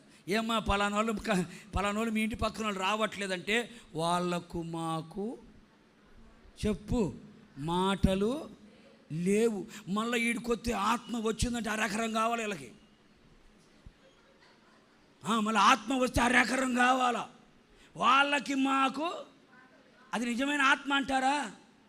అబద్ధపు ఆత్మ, భ్రమపరచు ఆత్మది. ఎందుకో తెలుసా అండి? అసలు పరిశుద్ధాత్మ దేవుడు వచ్చింది ఎందుకో తెలుసా? నువ్వు అరెకర దున్నమని కాదు. పరిశుద్ధాత్మ ద్వారా దేవుని ప్రేమ నీ హృదయంలో కుమ్మరించబడి ఉన్నది. పరిశుద్ధాత్మ దేవుడు వచ్చింది దేని కొరకయ్య అంటే దేవుని ప్రేమ నీ హృదయంలో కుమ్మరించడానికి. అంతేగాని నాకు మాటలు లేవు, మేము మాట్లాడుకోము, మేము చూసుకోము, మాకు సంబంధాలు లేవంటే నీకు వచ్చింది అది ఆత్మే కాదు. అర్థమైన వాళ్ళు అల్లేలా చెప్పండి. మీరు చెప్పరు, ఎందుకంటే పాపం పనిచేస్తున్నట్టుంది వాక్యం అన్నమాట కదా. అందుకనే 2 మానికలు ఏంటంట, 2 మానికలు దేని సూచిస్తున్నాయి? యేసయ్య ఇచ్చిన, ఎక్కువ వివరించట్లేదు సమయం జరిపి ఈ రోజంతా చెప్పొచ్చు దీన్ని, ఎక్కువ చెప్పట్లేదు. 2 ఆజ్ఞలు, 2 మాటలు. తర్వాత మాట చూడమ్మా, పై మాట 2 మానికల గింజలు పట్టునంత లోతుగా కందకము ఒకటి తవ్వించాడు. బలిపీఠాన్ని బాగు చేశాడు. బాగు చేసిన బలిపీఠాన్ని ఏం చేశాడు? 12 రాళ్లతో ఒక బలిపీఠాన్ని కట్టాడు. బలిపీఠాన్ని కట్టిన తర్వాత చుట్టూ ఏం చేశాడు? కందకము తవ్వాడు. కందకం అంటే గుంట. ఎంత లోతు తవ్వాడు అంటే ఎట్లా పడితే అంతలో తవ్వలేదు. 2 మానికల గింజలు పట్టు అంత లోతుగానే తవ్వాడు. ఆ 2 మానికలు అంటే 2 ఆజ్ఞలను చెప్పాను. చుట్టూ ఏం తవ్వాడు? కందకం. కందకం అంటే గొయ్యి, గుంట. మీరు కనుక పురాతన కట్టడాలు కనుక చూస్తే రాజులు కోటలు కట్టిన తర్వాత ఆ కోటల చుట్టూ ఏం కడతారు? చుట్టూ పెద్ద గుంట తోపెట్టేసుకుంటారు కాపలా కొరకు. ఆ గుంటలు కొంతమంది మసలు వేసుకునే వాళ్ళు మసలు వేసుకుంటారు, కత్తులు పెట్టుకుంటారు. అయితే ఇప్పుడు మనం తెలుసుకోవాల్సిందేనంటే ఆ బలిపీఠము చుట్టూ ఏం వేశాడట? కందకము తవ్వాడు, గొయ్యి తవ్వాడు. గొయ్యి ఎందుకు తవ్వాడు? సమానంగా ఉంచొచ్చుగా, సమాంతరంగా ఉంచొచ్చుగా. గోతిని తవ్వాడు. గోతిని తవ్వడం అంటే అర్థం ఏమిటాయి అంటే నీకు నాకు మధ్యలో ఏముండాలి? ఒక ప్రత్యేకత ఉండాలి, సపరేషన్. లోకానికి మనకేమో ఉండాలి? చెప్పాలి గట్టిగా. లోకానికి మనకు మధ్యలో ఏముండాలి? ఒక గొయ్యి ఉండాలి. వాళ్ళతో మనము కలిసిపోకూడదు. లోకముతో మనము కలిసిపోకూడదు, పాపముతో కలిసిపోకూడదు, అన్యజనులతో కలిసిపోకూడదు. కలవకుండా ఉండాలి అంటే మధ్యలో ఏముండాలి? తవ్వాలి, గొయ్యి. ఎవరికి? నీకు లోకానికి. జనదోహం వీరు ఇప్పుడు దాకా జనాలు తొవ్విన గోతులు చాలు, వాళ్ళకి వీళ్ళకి తవ్విన గోతులు చాలు. ఇప్పుడు నీకు లోకానికి తవ్వుకో. ఏంటిది? గొయ్యి. నీకు నాకు సంబంధం లేదు, నీకు నాకు సంబంధాలు లేవు. ఎందుకని? నేను యేసుతో అంటూ కట్టబడ్డాను. కొడుచబలి గట్టిగాను. నేను యేసుతో అంటూ కట్టబడ్డాను, యేసుతో పెనవేయబడి ఉన్నాను. లోకానికి నాకు సంబంధం లేదు. అంటే ఈ కందకము దేని సూచిస్తుందయ్యా అంటే ప్రత్యేకమైన జీవితం. ఏ జీవితం అండి? చెప్పాలి గట్టిగా, నోరు తెరచి. ఆకలి అవుతుండే హల్లెలూయా చెప్పండి. మీకు అవ్వకూడదు కూడా, ఇంకా 3 రోజులు ఉంది కదా. లోకానికి మనకేముండాలంటే ఒక ప్రత్యేకత ఉండాలి.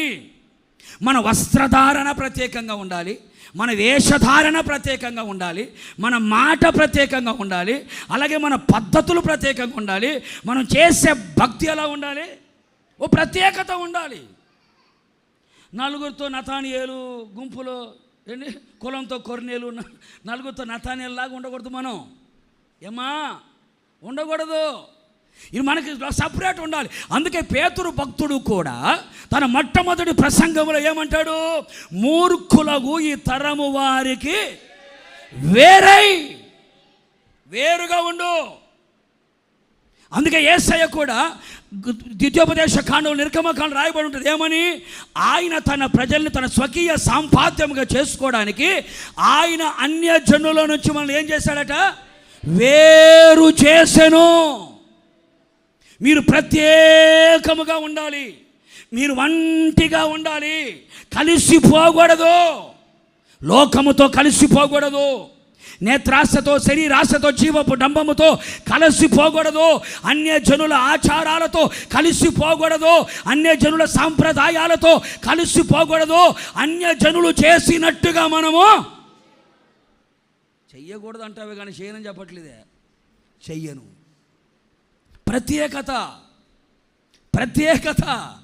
ఏంటి? మన ఆత్మీయ జీవితానికి ఒక ప్రత్యేకత కనబడాలి. నువ్వు ప్రార్థన చేస్తున్న నీ ప్రార్థనలో ప్రత్యేకత కనబడాలి. నువ్వు ఆరాధన చేస్తున్న ఆరాధనలో ఒక ప్రత్యేకత కనబడాలి. దేవుని యొక్క వాక్యాన్ని ప్రకటిస్తున్నా అక్కడ ప్రత్యేకత కనబడాలి. ఏది జరిగినా ఒక ప్రత్యేకత మనలో కనబడాలి. ఎందుకే అంటే నేను లోకములో నుండి వేరు చేయబడిన వ్యక్తిని, లోకానికి నాకు సంబంధము లేదు, నేను ప్రత్యేకించబడిన వాడిని, యేసయ్య కొరకు ప్రతిష్ఠించబడిన వాడిని, యేసయ్య కొరకు ఏర్పాటు చేయబడిన వాడిని. కనుక నీకు లోకానికి మధ్యలో ఏముండాలి? గొయ్యి ఉండాలా? తవ్వుకుంటావా? తవ్వుకుంటేనే అగ్ని దిగి వస్తుంది. కొడు చొప్పులు గట్టిగాను. తవ్వుకుంటేనే అగ్ని దిగి వస్తుంది. ప్రత్యేకత కావాలి.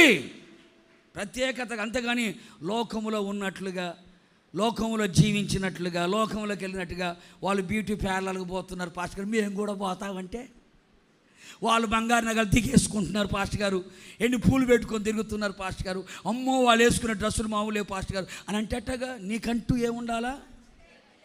వినపల్లి అమ్మలారా, నీకంటూ ఏముండాలా? ఒక ప్రత్యేకత ఉండాలి.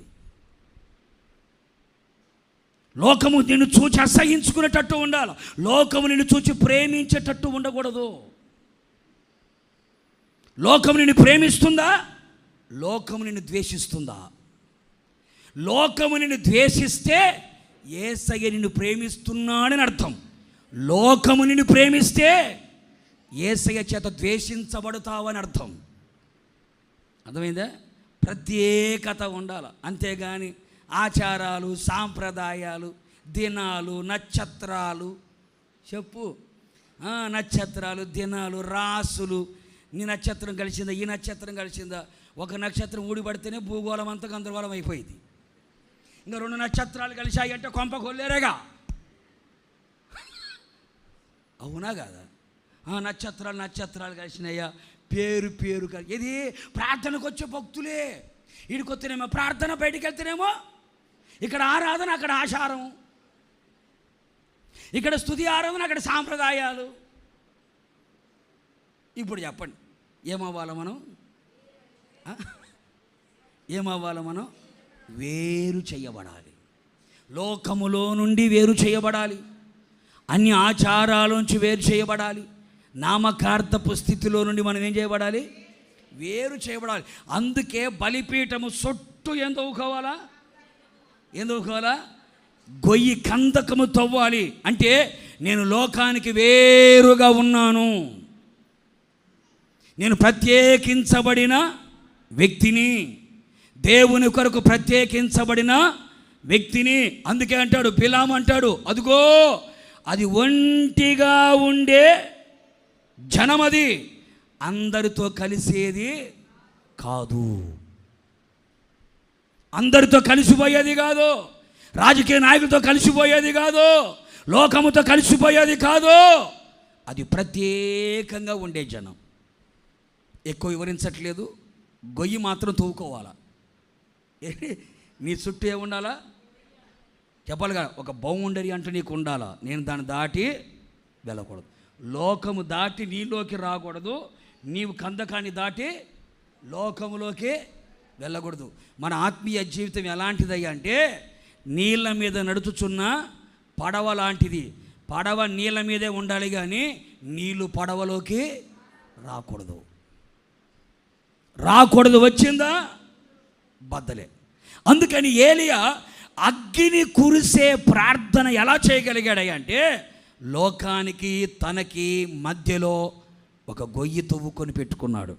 నేను ప్రత్యేకించబడిన వాడిని, నేను ప్రతిష్ఠించబడిన వాడిని, యేసయ్యను ఆరాధిస్తున్న బిడ్డని, యేసయ్యను ప్రేమిస్తున్న బిడ్డని, యేసయ్యను సేవిస్తున్న బిడ్డని అని లోకానికి ఒక ప్రత్యేకత చాటుకున్న వ్యక్తి. కూడా చెప్పులు గట్టిగాను. అందుకే అంటాడు కదా, నేను ఎవని సన్నిధిలో నిలబడి ఉన్నాను, యెహోవా జీవము తోడు. ప్రత్యేకతలో రోషం ఉంటుంది, ప్రత్యేకతలో పౌరుషం ఉంటుంది, ప్రత్యేకతలో దైవ వైరాగ్యం ఉంటుంది. అందుకని ఏలియా ఎవరయ్యా అంటే వైరాగ్యము కలిగిన సేవకుడు. కూడా సభలు గట్టిగా ప్రభువుకి సౌండ్ రావాలి, గట్టిగా. ఓకే, తర్వాత మాట, కట్టెలను క్రమముగా పేర్చి. ఐదవదిగా అతను చేసిన మాట ఏమిటయ్యా అంటే కట్టెలను ఏం చేశాడండి? క్రమముగా పేర్చాడట. క్రమం తప్పనిసరిగా సంఘంలో డిసిప్లిన్ అనేది ఉండాలి. ఒకటి క్రమం అనేది ఒకటి ఉండాలి, క్రమం ఉండాలి. కట్టెలు ఎలా పేర్చాడంట? కుప్పలు తీసి పడేయలే, వేసాడండి. కుప్పలు తీసి పడేయలే, క్రమముగా పేర్చి. క్రమం అనేది ఉండాలి. ఆరాధన క్రమం ఒకటి ఉంది, ప్రార్థన క్రమం ఒకటి ఉంది, మెల్కీసెదెకు క్రమం ఒకటి ఉంది, ఉపదేశ క్రమం ఒకటి ఉంది. క్రమ పద్ధతి మనం పాటించాలా. ఎలా పడితే అలా రాకూడదు, ఎలా పడితే అలా కూర్చోకూడదు, ఎలా పడితే అలా ఉండకూడదు. ఒక క్రమమైన జీవితం ఉండాలా. మనం ప్రార్థన చేసిన ఒక క్రమం ఉండాలి. దేవుని మందిరానికి వచ్చేటప్పుడు ఒక క్రమం ఉండాలి. దేవుని సన్నిధిలో కూర్చునేటప్పుడు ఒక క్రమం ఉండాలి. దేవుని వాక్యము చదివేటప్పుడు ఒక క్రమం ఉండాలి. దేవుని సన్నిధిలో ఆనందించేటప్పుడు ఒక క్రమం ఉండాలి. కొంతమంది బైబిల్ చదువుతున్నాను పాస్టర్ గారు. ఈరోజు ఏం చదివావు? ఈరోజు రాజుల గ్రంథం చదివా, 3వ అధ్యాయం చదివా. ఈరోజు ఏం చదివావు? యోహాను ఎందుకని పొలాలు పెడుతుందంట బైబిల్లో. బైబిల్ ఏం పెట్టిద్దంట? పెట్టి చిలక దోషించలాగా. ఈరోజు ఏంటి? ఈరోజు ఏమ్మా క్రమంగా బైబిల్ చదవడం అలవాట్లేదా నీకు? లేదయ్యా, పుల్లలు పెట్టి తీసి అలవాటయ్యా. ఏ తీస్తే ఏదైనా మంచి, ఇదిగో నేను మిమ్మల్ని ఆశీర్వదించదని అనుకో, ప్రైజ్ ది లార్డ్ హల్లెలూయా అంటది. నిశ్చయముగా నీవు మరణమునందుదు అని వచ్చింది అనుకో, చిచి నాది కాదని చెప్పి తిప్పుతుంది వ్యాపారం. మనలు ఉంటారు అనుకూలంగా వాక్యాన్ని మలుచుకునే వాళ్ళు కొంతమంది ఉంటారు. అనుకూలంగా ఎట్లాగా? అనుకూలంగా క్రమం అనేది ఒకటి ఉండాలి. అందుకే అపోస్తుడైన పౌలు గారు కూడా గలతీ పత్రిక 5వ అధ్యాయం 25వ వాక్యం చూడండి. గలతీ పత్రిక 5వ అధ్యాయం 25. మనము ఆత్మను అనుసరించి జీవించు వారమైతిమా ఆత్మను అనుసరించి క్రమముగా నడుచుకొందుము. చాలమ్మ ఇక్కడ చూడండి, మనము ఆత్మను అనుసరించి జీవించు వారిమి అయితిమా. ఆత్మను అనుసరించి ఎలా నడుస్తాము? క్రమముగా నడుస్తాము. అంటే సంఘానికి ఒక క్రమము రావాలి అంటే, కుటుంబానికి ఒక క్రమము రావాలి అంటే, వ్యక్తిగత జీవితానికి ఒక క్రమము రావాలి అంటే ఆ క్రమాన్ని కలుగు చేసేది ఎవరు? పరిశుద్ధాత్మ దేవుడు. కొడు చొప్పలు గట్టిగా. ఆత్మను అనుసరించి క్రమముగా నడుస్తాం మనం. పరిశుద్ధాత్ముడే సంఘంలో లేకపోతే, పరిశుద్ధాత్ముడే నీ కుటుంబంలో లేకపోతే, పరిశుద్ధాత్ముడే నీ హృదయంలో లేకపోతే నీకు క్రమం ఎలా వస్తుంది? క్రమము తప్పితే అక్రమం అవుతుంది. అక్రము చేయువారులారా నా దగ్గర నుంచి మీరు దూరంగా పోవడం. అక్రమము పాపం. అందుకనే మనము చేసేది ప్రతిదీ కూడా ఎలా ఉండాలి? ఒక క్రమ పద్ధతిగా ఉండాలి. ఎలా పడితే అలా, ఏది పడితే అలా, ఎక్కడ పడితే అక్కడ మనం చేయకూడదు. ఒక క్రమమైన పద్ధతి ప్రకారం నడవాలి. క్రమమైన పద్ధతి ప్రకారం మనం నడవాలి అంటే మనకు క్రమాన్ని నేర్పించేవాడు ఎవడు అంటే పరిశుద్ధాత్మ దేవుడు. కూడా చొప్పలు గట్టిగాను. పరిశుద్ధాత్మ అభిషేకం కావాలి. మారు మనసు పొందిన నీవు, బాప్తిసం పొంది క్రీస్తును ధరించుకున్న నీవు దేవుని సంఘములకు వచ్చి కనిపెట్టి ప్రార్థన చేసి దేవుని సన్నిధిలో పరిశుద్ధాత్మతో నీవు నింపబడాలి. ఆ పరిశుద్ధాత్మ దేవుడు అనేక విషయాలు మనకు నేర్పిస్తాడు. నీతో ఉంటాడు, నీలో ఉంటాడు. నీతో ఉన్నవాడు, నీలో ఉన్నవాడు నీకు ఒక క్రమాన్ని నేర్పిస్తాడు. క్రమముగా ఎలా భక్తి చేయాలి, క్రమముగా ఎలా ప్రార్థన చేయాలి, క్రమముగా ఎలా ఆరాధన చేయాలి, క్రమముగా ఎలా వాక్యాన్ని చదవాలి, క్రమముగా దేవుని సన్నిధిలో ఎలా ఉండాలి, ఎలాంటి డిసిప్లిన్ కలిగి ఉండాలి, ఎలాంటి దైవ సంబంధమైనటువంటి ఒక మంచి భక్తి కలిగిన జీవితం ఎలా చెయ్యాలో నీకు, నీ పిల్లలకి, నీ సంఘానికి, పరిచర్యకి ఒక క్రమాన్ని నేర్పించేవాడు ఎవడు? పరిశుద్ధాత్మ దేవుడు. క్రమం నేర్చుకోవాలి. క్రమము లేకపోతే అక్రమం అవుతుంది. అక్రమం అయితే దేవునికి దూరం అయిపోతాం. అందుకే అబ్రహాము కూడా తన కుమారుని ఇస్సాకును బలి అర్పించడానికి వెళ్ళినప్పుడు అతడు కూడా కట్టెలు ఏం చేశాడట? క్రమముగా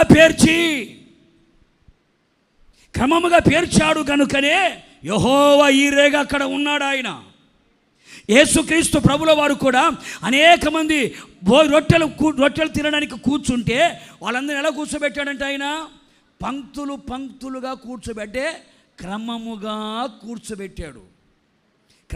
కూర్చోబెట్టాడు కనుకనే 5 రొట్టెలు 2 చిన్న చేపలు 5,000 మంది పంచిపెట్టి 12 గంపలు వీళ్ళ నెత్తి మీద పెట్టగలిగాడు. ఆశీర్వాదం ఎలా వచ్చింది? క్రమములోనే. సమస్తాన్ని ప్రభు ఎలా చూసుకున్నాడు? క్రమములోనే. అగ్ని ఎలా దిగి వచ్చింది? క్రమములోనే. మనకు ఒక క్రమం ఉందా? ఆదివారం ఆరాధన అన్నప్పుడు ఆ క్రమాన్ని పాటిస్తున్నావా? దేవుని సన్నిధిలో దేవునికి ఇవ్వవలసిన క్రమమైన పద్ధతిలో నీ భక్తి జీవితం కొనసాగుతుందా? ఎప్పుడు పడితే అప్పుడు వచ్చి, ఎప్పుడు పడితే అప్పుడు కూర్చొని క్రమము తప్పి అక్రమంగా మనం ప్రవర్తించకూడదు. ప్రతిదానికి క్రమం ఉంది. కూడా చప్పలు గట్టిగాను. క్రమాన్ని నేర్పించేటట్లుగా పరిశుద్ధాత్మ దేవునికి మనం ఏం చేయాలా? అప్పగించుకోవాలి. పరిశుద్ధాత్మను అనుసరించి మనము క్రమముగా నడుచుకుందాం. పరిశుద్ధాత్మను ఫాలో అవ్వాలి. పరిశుద్ధాత్మతో నింపబడడం ఒక అనుభవం, పరిశుద్ధాత్మ చేత నడిపించబడడం ఒక అనుభవం. పరిశుద్ధాత్మ వశములో ఉంటూ, పరిశుద్ధాత్మ ఆధీనములో ఉంటూ ఆ ఆత్మను అనుసరించి మనం నడిస్తే, ఆత్మను మనం ఫాలో అయ్యామనుకో, ఆత్మ మనకేం నేర్పిస్తాడు? క్రమాన్ని నేర్పిస్తాడు. ఏలియా అగ్ని దిగి వచ్చి ప్రార్థన చేసేవయ్యా నువ్వు. ఎట్లాగా? నాకు ఒక క్రమం ఉంది, దేవుడు నేర్పించిన నాకు క్రమం ఒకటి ఉంది. ఆ క్రమము ప్రకారమే నేను నా జీవితాన్ని కట్టుకున్నాను. కొడు సబ్బులు గట్టిగాను. కొట్టు.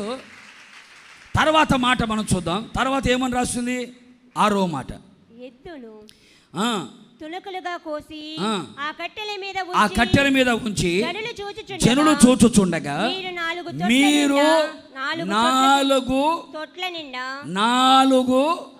తొట్ల నిండా నీళ్లు నింపమన్నాడు. ఎన్ని తొట్లు? ప్రతి దానికి దేవుడు లెక్కని చెప్తున్నాడు. ఎన్ని తొట్లు? ప్రతిదానికి ఒక ఆత్మీయ అర్థాన్ని దేవుడు ఉంచే పెట్టాడు. 4 తొట్లు. ఎన్ని తొట్లు అంటే అరడజని పెడితే బాగుండేది కదయ్యా. మనం అనుకుంటాం తండ్రి కుమార పరిశుద్ధాత్మను 3 పెడితే బాగుండేది కదయ్యా. 4 తొట్ల నిండా నీళ్ళతో నింపమన్న. 4 దేని సూచిస్తుంది? ఏంటి? 4 దేని సూచిస్తుంది అంటే యేసు క్రీస్తు యొక్క 4 రకాల సంపూర్ణతను సూచిస్తుంది. 4 రకాల సంపూర్ణత. 4 సువార్తలు ఉన్నాయా? యేసు చెప్పమ్మా. మత్తయి, మార్కు, లూకా, యోహాను. 4 సువార్తలు, 4 పరిపూర్ణతలు. యేసయ్య 4 పరిపూర్ణతలు. సింహాసనము దగ్గర ఎన్ని జీవులు ఉన్నాయి? 4 జీవులు ఉన్నాయి. ఏమిటవి? ఒకటి సింహము, రెండవది దూడ లేకపోతే ఎద్దు, మూడవది పక్షిరాజు, 4వది మనిషి. 4 జీవులు, 4 సువార్తలు, 4 పరిపూర్ణతలు. యేసయ్య 4 విషయాలలో ఆయన పరిపూర్ణత కలిగిన వాడు. ఏమిటి? సింహం దేని సూచిస్తుందయ్యా అంటే విశ్వాసముల పరిపూర్ణతని సూచిస్తుంది. ఎద్దు లేక దూడ దేని సూచిస్తుందయ్యా అంటే శ్రమలలో పరిపూర్ణతని సూచిస్తుంది. మూడవది మనిషి ముఖం. మనిషి ముఖం దేని సూచిస్తుందయ్యా అంటే ప్రేమ సూచిస్తుంది. 4వది పక్షిరాజు దేని సూచిస్తుందయ్యా అంటే పరిశుద్ధత. ఏమడుగుతారేంటండి? 4 పరిపూర్ణతలు చెప్పండి. ఒకటి విశ్వాసము, రెండవది శ్రమ, మూడవది ప్రేమ, 4వది పరిశుద్ధత. 4 సువార్తలు, సింహాసనము దగ్గర 4 జీవులు, యేసయ్యలో ఉన్న 4 పరిపూర్ణతలు. 4 పరిపూర్ణతలు మనం కలిగి ఉండాలి. ఎందుకయ్యా అంటే యేసయ్య ఎవరు? పరిపూర్ణుడు. మన తండ్రి ఎవరు? పరిపూర్ణుడు. ఆయన పరిపూర్ణుడు గనక మనం కూడా ఏమవ్వాలి? పరిపూర్ణులమవ్వాలి. అపోస్తలుడైన పౌలు గారు ఏమంటాడు? సంపూర్ణులమగుటకు సాగిపోదము అంటాడు. సంపూర్ణత కొరకు మనం సాగిపోవాలి. ఏ సంపూర్ణత? విశ్వాసములో సంపూర్ణత, శ్రమలలో సంపూర్ణత, ప్రేమలో సంపూర్ణత, పరిశుద్ధతలో. ఇవన్నీ రెఫరెన్స్లు చెప్పాలంటే మీరు 4 రోజులు కూర్చోవాలి. ఈ 4 రకాల సంపూర్ణతలు కలిగిన వారమై ఉండాలి. అగ్ని దిగి రావాలంటే ఊరికడికి వచ్చి చప్పట్లు కొట్టుకున్నంత మాత్రం దిగి రాదు. అమ్మా, సూపర్ మార్కెట్లోకి వెళ్ళి కొనుక్కొచ్చుకున్నంత ఈజీ కాదు పరలోకం నుంచి అగ్ని దిగి రావాలంటే. ఈ 4 తొట్ల నిండా నీళ్ళతో నింపాలి. విశ్వాసములో ఒక పరిపూర్ణతను సాధించాలి, శ్రమలలో ఒక పరిపూర్ణతను సాధించాలి, ప్రేమలో ఒక పరిపూర్ణతను సాధించాలి, అలాగే పరిశుద్ధతలో ఒక పరిపూర్ణత రావాలి. ఎందుకయ్యా అంటే యేసయ్య విశ్వాసములో ఆయన సంపూర్ణుడు, శ్రమలలో ఆయన సంపూర్ణుడు, ప్రేమలో ఆయన సంపూర్ణుడు, పరిశుద్ధతలో ఆయన సంపూర్ణుడు. 4 తొట్లు, 4 జీవులు, 4 సువార్తలు, 4 పరిపూర్ణతలు. ఆ 4 తొట్ల నిండా నీళ్లతో నింపాడు. 4 రకాల పరిపూర్ణత కలిగి ఉంటేనే వధువు సంఘముగా మార్చబడుతావు, పెళ్లి కుమార్తెగా సిద్ధపడుతావు, ప్రభువుని మనం ఎదుర్కోగలుగుతాం. అసంపూర్ణులుగా మనం ఉండకూడదు. సంపూర్ణుల మగుటకు, అందుకనే సంపూర్ణుల మగుటకు సాగిపోదము అంటాడు. పరిశుద్ధులు ఏమవ్వాలట? పరిపూర్ణులు అవ్వాలి. అందుకే క్రీస్తు యేసు ఎదుట మిమ్మల్ని సంపూర్ణునిగా సంపూర్ణునిగా సంపూర్ణునిగా పరిపూర్ణులుగా. ఈ మాటలు ఎందుకన్నారు? అరాకొర భక్తి చేసేవారిగా ఉండకూడదు, సాలిసాలినట్టు భక్తిగా చేసేవాళ్ళుగా మనం ఉండకూడదు. 99 మార్కులు వచ్చాయిలే, ఒకటి ఏముంది అనుకోకూడదు. మనం అన్ని విషయాలు ఎలా ఉండాలా? పర్ఫెక్ట్గా ఉండాలా, సంపూర్ణంగా ఉండాలి. ఆ 4 పరిపూర్ణతలు ఏలియా అక్కడ చూపించాడు తన శుద్ధీకరణలో, తన సిద్ధపాటులో. చివరిగా మాట చెప్పి నేను ముగించేస్తాను. చూడండి, ఆ మాట చదువుకుంటారండి. అది అయిన తరువాత రెండవ మారు ఆ ప్రకారమే చేయుడని అతడు చెప్పగా వారు రెండవ మారును అలాగు చేసిరి. మూడవ మారును చేయుడనగా వారు మూడవ మారును చేసిరి. అప్పుడు ఆ నీళ్లు బలిపీఠము చుట్టూను పొర్లి పారెను, మరియు కందకమును నీళ్లతో నింపెను. కొడుచొబ్బలి గట్టిగా. 7వదిగా సంపూర్ణంగా, 7వదిగా సంపూర్ణంగా చేసిన పని ఏమిటయ్యా అంటే 4 తొట్లతో నీళ్ళతో నింపి ముమ్మారు పోసి ఆ కందకమంతా దేంతో నింపబడిందంట?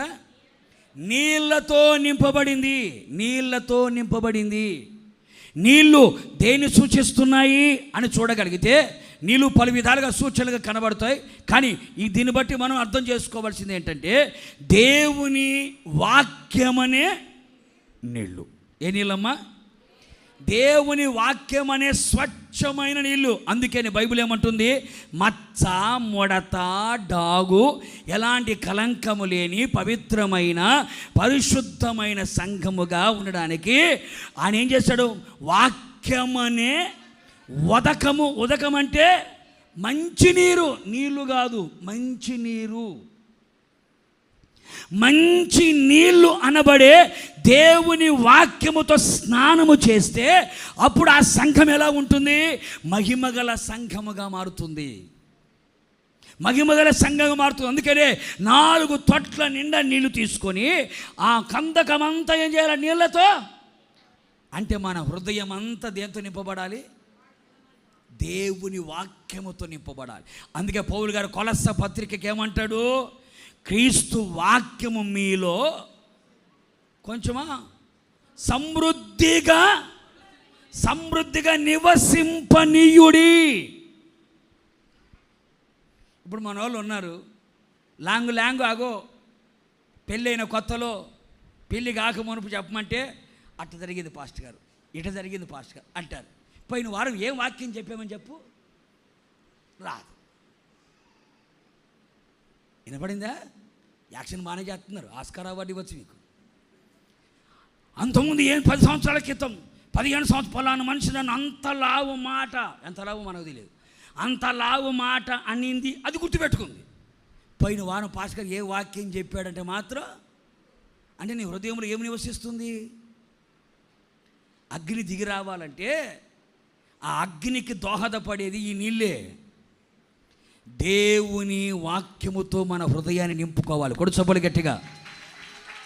నీ హృదయము నిండిన దాన్ని బట్టే నీ నోరు మాట్లాడుతుంది. నీ హృదయం అంతా వాక్యముతో నింపుకున్నావు అనుకో, నీ నోరు ఏం మాట్లాడుతుంది? వ్యర్థమైన మాటలు వస్తాయా? పనికి మాల మాటలు వస్తాయా?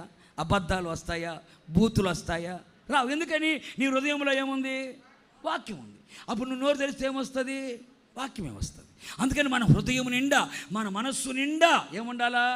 నుదుటి మీద అదే చేతికి చేతి మణికట్టుకి ఏం కట్టుకోమన్నారు? వాక్యం. వాక్యం వాక్యం మనకేమో గోడల నిండా చక్కగా వాక్యాలు రాశారు. వాక్యాలు ఎలా ఉన్నాయో గుండెలు కూడా అలాగే ఉండాలి. కొందరు ఇళ్ళకెళ్ళి చూడండి, ఫ్రిడ్జ్కి ఒక వాక్యం, వంటగదికి ఒక వాక్యం, పడక గదికి ఒక వాక్యం, లోపల పోయేటప్పుడు ఒక వాక్యం, బయటకు వచ్చేటప్పుడు ఉండాలి, వాక్యం ఉండాలి. అన్నిటికంటే మించి ఎక్కడ ఉండాలా? బైబిల్ గుండె మీద కాదమ్మ ఉండాల్సింది, చెప్పకటి వాక్యం గుండెల్లో ఉండాలి. భాస్కరెడ్డి వాక్యాన్ని ఈడే పెట్టుకు పడుకుంటా, అబ్బా తిన్న ప్లేట్ కూడా అది వండుకున్నది కూడా తీసుకొచ్చి కడుపు మీద పెట్టి పడుకో. కుండలు వండుకుంటావే, వండుకుంటా పొట్ట మీద పెట్టుకు పడుకోపోయిద్దిలా పోయిదా. బైబిలు గుండె మీద కాదు, గుండెల్లో ఉండాలి. నెత్తి కింద కాదు, ఎక్కడ ఉండాలా? తలలో ఉండాలి, తల కింద కాదు. అర్థమైన వాళ్ళ లేలు చెప్పండి. అమ్మో, కనుక నీళ్ళతో, దేవుని వాక్యముతో నింపబడాలి. సత్యవాక్యం, జీవవాక్యం, పవిత్రమైన వాక్యం, నిర్మలమైన దేవుని యొక్క వాక్యం, గద్దించగలిగిన వాక్యం, బుద్ధి చెప్పగలిగిన వాక్యం, సరిచేయగలిగిన వాక్యం. ఆ వాక్యం నీ హృదయంలో నిండా ఉండాలి. సగం పోషం సార్లే నిండా, ఎందుకన్నా చుట్టూ కందకు నిండా ఏది నీళ్ళతో నింపెను. 6 బాణలు నీళ్ళతో నింపితేనే దేవుడు ఏం చేశాడు? నీ జీవితం మధురంగా మారాలంటే నీళ్ళతో నింపబడాలా. నీ మార అనుభవం మధురముగా చేయబడాలి అంటే, నీ ఎడారి బతుకు ఏంటి సెలయేరులుగా పారాలి అంటే, నీ అరణ్యంలో ఒక త్రోవ కలగాలి అంటే, నీళ్ళని దేవుని యొక్క వాక్యముతో 7 అనుభవాలు చేసి అప్పుడు ఏం చేసి ఈలాగున ఎలాగా బలిపీఠాన్ని బాగు చేసుకొని అపోస్తుల అనుభవాలతో నడిపించబడుతూ, అలాగే 2 ఆజ్ఞలు పాటిస్తూ, లోకానికి వేరుగా ఉంటూ, క్రమముగా జీవిస్తూ, 4 సంపూర్ణతలు కలిగి దేవుని వాక్యాన్ని నింపుకొని అప్పుడు ఏం చేస్తున్నాడట? ప్రార్థన ప్రారంభించాడు. అప్పుడు ప్రార్థన చేయుచూ ఉండగా యెహోవా అగ్ని దిగివచ్చెను. కూడా చప్పులు గట్టిగాను. యెహోవా అగ్ని దిగివచ్చెను, యెహోవా అగ్ని దిగివచ్చెను, సమస్తాన్ని కాల్చి బూడిదగా చేశాను. కూడా చప్పులు గట్టిగా. పరిశుద్ధాత్మ అగ్ని దిగి రావాలి అంటే, పరిశుద్ధాత్మ కార్యాలు సంఘాల్లో జరగాలి అంటే, కుటుంబాల్లో జరగాలి అంటే, ఆత్మ ఫలము, ఆత్మ వరములు, కృపా వరములు సంఘములో క్రియ చేయాలి అంటే, ఆత్మ కార్యాలు సంఘములో జరగాలి అంటే 7 అనుభవాలు, సంపూర్ణముగా 7 అనుభవాలు ఏ సేవకునిలో, ఏ విశ్వాసిలో, ఏ సంఘములో పని చేస్తాయో అక్కడ యెహోవా అగ్ని దిగవచ్చునుగాక, దేవుని అగ్ని దిగవచ్చునుగాక, దేవుని నామము గణపరచబడునుగాక, ప్రార్థనలు ఆలకించబడునుగాక, ప్రార్థనలకు జవాబు వచ్చునుగాక, ఘనకార్యాలు జరుగునుగాక, యేసయ్య నామము గొప్ప చేయబడునుగాక, చేయబడునుగాక. నిశ్చయముగా ఈ మాటలన్నీ యేసయ్య మన హృదయములో స్థిరపరచి నూరంతలుగా ఫలింపచేయునుగాక. ఇటు ప్రార్థన నమూనా యేసయ్య మనకు నేర్పించినందుకు 2 చేతులెత్తి ప్రభుకు స్తోత్రాలు చెబుదామా? హల్లెలూయా. ఈ మాటలు దేవుడు నాకు ఇచ్చిన మాటలు ముగిస్తున్నాను. నా యేసయ్య ఈ మాటలను మీ వినికిల్లో స్థిరపరిచి నూరంతలుగా ఫలింపచేయునుగాక. God bless you.